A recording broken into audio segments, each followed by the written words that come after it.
केजरीवाल क्यों चुप है? स्वाति मालीवाल वो क्यों नहीं सामने आके कुछ बयान दे रही हैं? सवाल ये है कि एक संजय सिंह के सिर्फ बोल देने भर से, बयान दे देने भर से काम हो जाता है क्या? अगर वो ये मान रहे हैं कि बदसलूकी हुई है एक महिला राज्यसभा सांसद के साथ, तो अब तक एफआईआर क्यों नहीं दर्ज करवाई गई? क्या पार्टी इस बात के लिए ऑथराइज्ड है कि सिर्फ वो अपने स्तर पर कार्रवाई करे?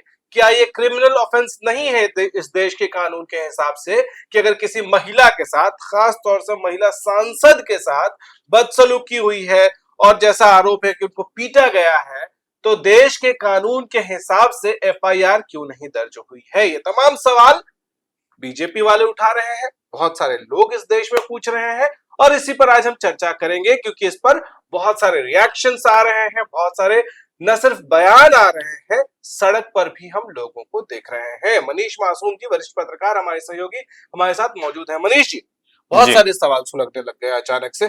क्या ये इस वजह से क्योंकि इलेक्शन का भी टाइम है, या ये इस वजह से कि दिल्ली बीजेपी के लिए आम आदमी पार्टी में सेंध लगाने का मौका और उनके ऊपर अटैक करने का मौका एक बहुत बड़ा है? ये हालांकि पत्रकारिता में निजी राय रखना उचित नहीं होता है और इससे बचना चाहिए, लेकिन कुछ मौके, कुछ घटनाएं ऐसी होती हैं जहां पे आपको अपना पक्ष एक नागरिक होने के नाते, एक इंसान होने के नाते रखना ही चाहिए और हमारी भी आवाज होनी चाहिए। इस कमरे में 4 लोग हैं जहां पे हम रिकॉर्डिंग कर रहे हैं और अब से चंद मिनट पहले हमारे एक सहकर्मी बैठे हुए हैं यहाँ पे कैमरे के पीछे। उन्होंने क्या बोला कि एक पुरुष की मौजूदगी में एक पुरुष एक महिला को पीटता है, इससे गलत और कुछ नहीं हो सकता है। चुनाव का वक्त हो, राजनीतिक मामला हो, ये सारी चीजें एक तरफ रख दीजिए, लेकिन जो आरोप हैं वो बेहद संगीन हैं, सनसनीखेज हैं और इन मामलों को, घरेलू हिंसा से मुक्ति के लिए तमाम तरीके के अभियान चलाने की जिम्मेदारी इन्हीं लोगों के ऊपर है, सरकारों के ऊपर है, आयोग के ऊपर है। और देखिए कितनी दुर्भाग्यपूर्ण बात है कि महिला आयोग, प्रदेश महिला आयोग के अध्यक्ष की जिम्मेदारी जिसको दी गई थी, उनके साथ दुर्व्यवहार अपने आप में छोटा शब्द होता है। हालांकि पार्टी की तरफ से जो ऑफिशियल स्टेटमेंट आया उसमें बदसलूकी बताया गया, बदतमीजी बताया गया, लेकिन जो कॉल गई है उसमें सीधे सीधे पिटाई की बात कही गई है और ये एक प्रकार से महिलाओं के खिलाफ हिंसा है, शारीरिक हिंसा है, और जो कि जिस कारण से हमारे समाज को आज से नहीं सदियों से शर्मिंदगी झेलते हुए आना पड़ रहा है, उसकी एक कड़ी में बहुत दुर्भाग्यपूर्ण बात है। इस पे जो राजनीति हो रही है, अब उसको राजनीति कहिए या फिर एक साफ नियत से उठाया गया मुद्दा कहिए, एक महिला और इस पे बात होनी चाहिए। अच्छी बात है कि ये चुनावों का वक्त है, अगर चुनावों का वक्त नहीं होता तो शायद इस मुद्दे पे इतना हो हल्ला नहीं होता। इसके और जब तक मैं कह रहा हूं उल्टा भी हो सकता था, चुनाव का मौका अगर नहीं होता तो शायद इसको मीडिया अटेंशन ज्यादा मिलती, क्योंकि अभी मीडिया अटेंशन जो है वो सहमत हूं आपकी बात, सहमत हूं। देखिए क्या होता क्या नहीं होता, ये सब एक तरीके से काल्पनिक बातें हो जाती हैं, लेकिन जो हो रहा है और जिस तरीके से इस पे आवाज उठाई जा रही है वो पूरी तरीके से जायज है। अब हम ये अपेक्षा करते हैं कि इसमें जिस तरीके का, देखिए मैं यहाँ पे स्वाति मालीवाल से भी कुछ प्रश्न करना चाहूंगा। बिल्कुल, आप आके बयान दिया करती थी कि दिल्ली ऐसी जगह है जहां पे कि पॉश इलाकों में भी महिलाएं सुरक्षित नहीं है। ठीक बात है, महिलाएं सुरक्षित नहीं थी, आप उनके लिए रात को घूमा करती थी, छापेमारी करती थी, जाके मुआयना करती थी कि हालात कैसे हैं देश की राजधानी में। अगर आपने पीसीआर पे कॉल दी है, कॉल की है, अगर की क्या बात है, उनकी पार्टी के वरिष्ठ नेता ने इसकी पुष्टि कर दी है, उसके बाद की खबर है कि आप दिल्ली पुलिस के उच्च अधिकारियों से मिली हैं, जो ऑफ द रिकॉर्ड आपकी बातचीत हुई है, जो भी आपने अपनी बातचीत उनसे की है, रिकॉर्ड में नहीं दिया है, उसमें ये बात पुष्ट हुई है कि आपके साथ बदसलूकी, बदतमीजी या पिटाई जो भी होनी थी वो हुई है। तो अब यहाँ पे आपको आगे आके एक उदाहरण पेश करना चाहिए, क्योंकि अगर आपके साथ ऐसा हो रहा है तो अगर आप इस पे चुप्पी साध लेती हैं तो ठीक है, आप पीड़ित हैं, लेकिन तो यही तो उनका काम रहा होगा जब महिला आयोग के अध्यक्ष लेकिन के बाद एक प्रश्न मैं स्वाति मालीवाल के लिए छोड़ देता हूं। तो ये जब महिला आयोग के अध्यक्ष थी तब भी वो महिलाओं को इस बात के लिए इनकरेज करती रही होंगी कि आपके साथ कुछ भी गलत हो रहा है तो मुखर होकर अपनी आवाज बुलंद करिए, अपनी आवाज रखिए, अपनी लड़ाई लड़िए। एक और महिला नेता का जिक्र करता हूं जो कि इस देश के पॉलिटिकल इतिहास के सबसे मुखर और सबसे शानदार ऑरेटर महिला नेता की बेटी है, सुषमा स्वराज की बेटी बांसुरी स्वराज की बात कर रहा हूं मैं। वो क्या कह रही हैं, वो क्या प्रश्न पूछ रही हैं केजरीवाल से, दिल्ली सरकार से, पहले वो सुना देते हैं। राजनीतिक विचारधारा की विभिन्नता छोड़कर, इससे ऊपर उठकर अगर एक बहन के साथ, जैसा मीडिया में खबरें आ रही हैं कि माननीय मुख्यमंत्री अरविंद केजरीवाल जी की मौजूदगी में उनके उकसाने पर उनके ओएसडी ने स्वाति मालीवाल जी पर हाथ उठाया है, उनके साथ दुर्व्यवहार करा है, अभद्र व्यवहार करा है, अगर ये सच है तो भाजपा इसकी कड़ी निंदा करती है। ये शर्मसार करने वाली बात है और इसमें जवाबदेही बनती है माननीय मुख्यमंत्री अरविंद केजरीवाल जी की कि अगर उन्हीं की पार्टी की एक महिला सांसद, एक महिला कार्यकर्ता उन्हीं की मौजूदगी में उन्हीं के घर पर सुरक्षित नहीं है तो दिल्ली की बेटियां, दिल्ली की नारियां कैसे सुरक्षित हैं। और आपको याद होगा ये पहली बार नहीं है, इससे पहले भी माननीय मुख्यमंत्री अरविंद केजरीवाल जी की मौजूदगी में ही इसी तरह का फिजिकल असॉल्ट, इसी तरह का दुर्व्यवहार चीफ सेक्रेटरी साहब के साथ भी हुआ था। तो जवाबदेही बनती है अरविंद केजरीवाल जी की कि वो किस मुंह से महिला सम्मान और महिला सुरक्षा की बात करते हैं जब उन्हीं की पार्टी की सांसद स्वाति मालीवाल उन्हीं के घर पर उन्हीं की मौजूदगी में सुरक्षित नहीं है। सुन लिया आपने, बांसुरी स्वराज कह रही हैं कि दिल्ली में जब दिल्ली के मुख्यमंत्री के आवास पर उनकी खुद की महिला सांसद सुरक्षित नहीं है तो किस मुंह से केजरीवाल दिल्ली में महिलाओं की सुरक्षा की बात करते हैं। सवाल जायज है। देखिए, चुनावी इक्वेशन की बात करें, विशुद्ध राजनीति की बात करें तो ये बात दीगर है, मतलब रिकॉर्ड में है कि दिल्ली में आम आदमी पार्टी को महिलाओं का बहुत ज्यादा वोट जाता है, महिलाओं का समर्थन उनको रहता है। ये मेरा पर्सनल अनुभव भी है। दिल्ली का मैं खुद वोटर हूं और मेरे बहुत से जानने वाले हैं जो दिल्ली में वोट करते हैं, दिल्ली के वोटर हैं। तो ये आजमाई हुई बात है कि एक घर में अगर पुरुष कांग्रेस को या बीजेपी को वोट कर रहे हैं तो सेम घर में महिलाएं आपको वोट कर चुकी हैं कुछ छोटी छोटी बातों के मद्देनजर। लेकिन जिस तरीके से चुनावों के पहले एक महिला के सम्मान पे कुठाराघात करने की घटना हुई है, वो उन महिलाओं में गलत मैसेज भेजेगा और उसको भेजने जानी चाहिए ये बात।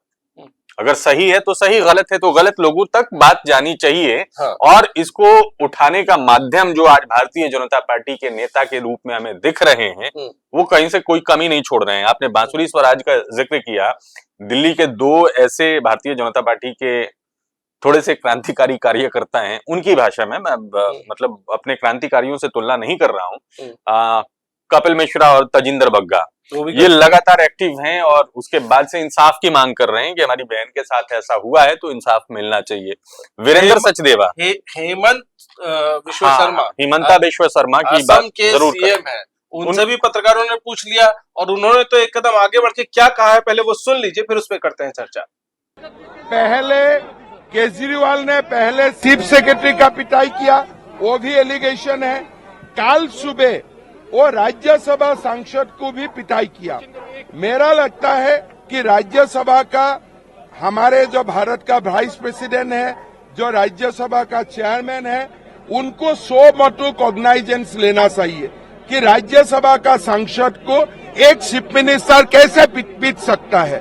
और मेरा अपना निवेदन होगा उपराष्ट्रपति जी को कि आप इसका संज्ञान लीजिए और केजरीवाल का खिलाफ आप अपना प्रोसेस शुरू कीजिए।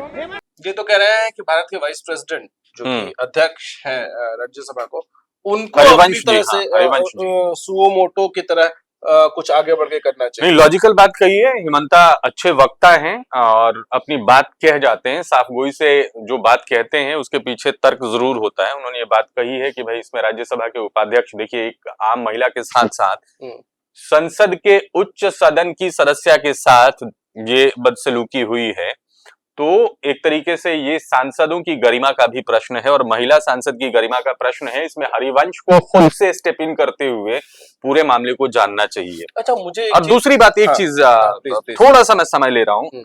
आप चूंकि हिमंता की बात सुनवा चुके हैं, तो हिमंता अपने चुटीले अंदाज के लिए भी, व्यंग्य के लिए भी जाने जाते हैं। उनका जो स्टेटमेंट रहा है उसके लास्ट वाले हिस्से पे गौर करिए कि इसमें सुनीता केजरीवाल नाम का जिक्र कर दिया है।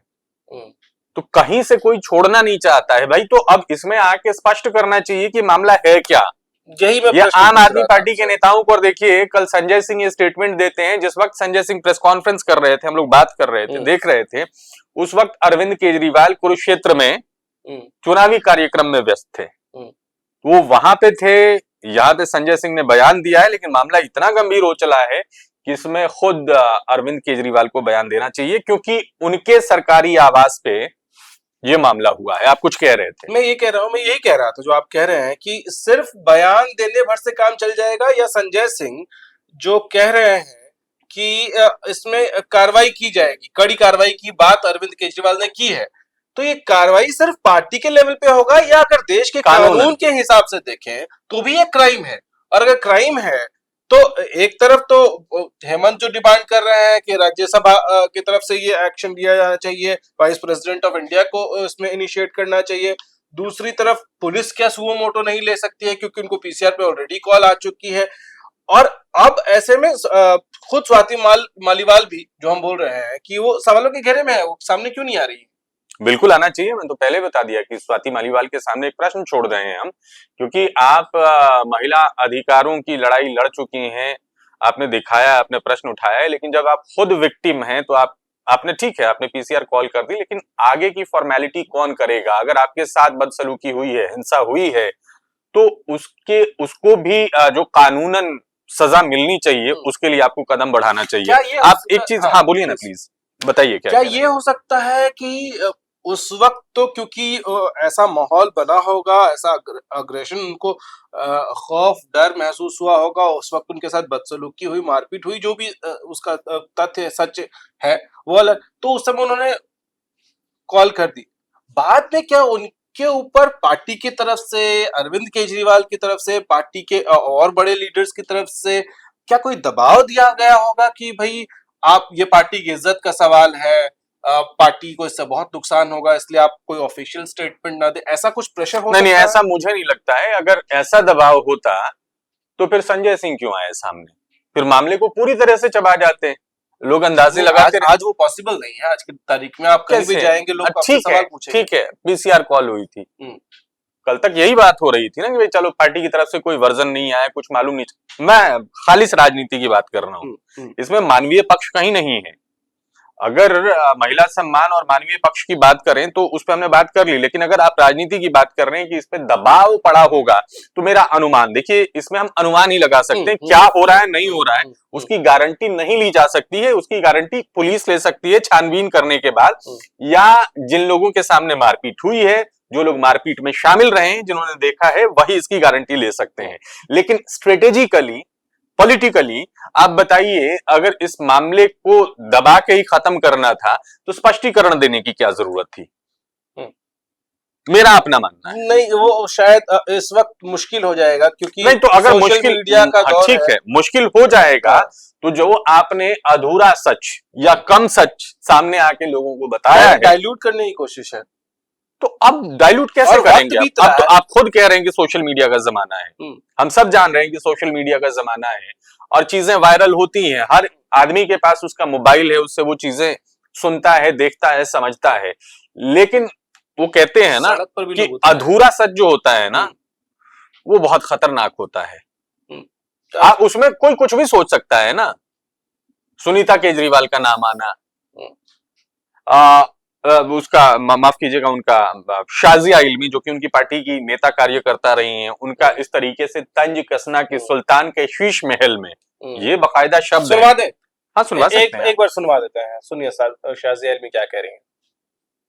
I cannot believe that any PA would indulge or assault Swati Maliwal, who happens to be a Rajya Sabha MP, who has been a head of Women's Commission, Delhi Women's Commission, and who has been an old colleague of the party and of the movement since the NGO days, PCRF and Parivartan days, would just be assaulted by Vibhav without the knowledge of the CM.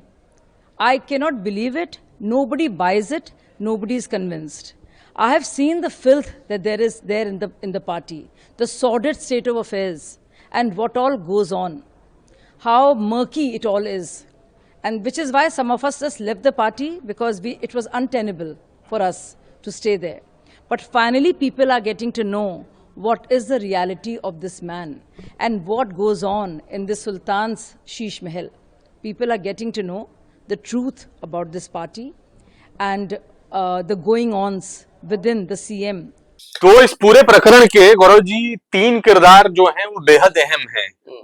उनमें से कम 2 का सामने आना बहुत जरूरी है, तभी जाके दूध का दूध और पानी का पानी हो पाएगा। अरविंद केजरीवाल, स्वाति मालीवाल और विभव कुमार।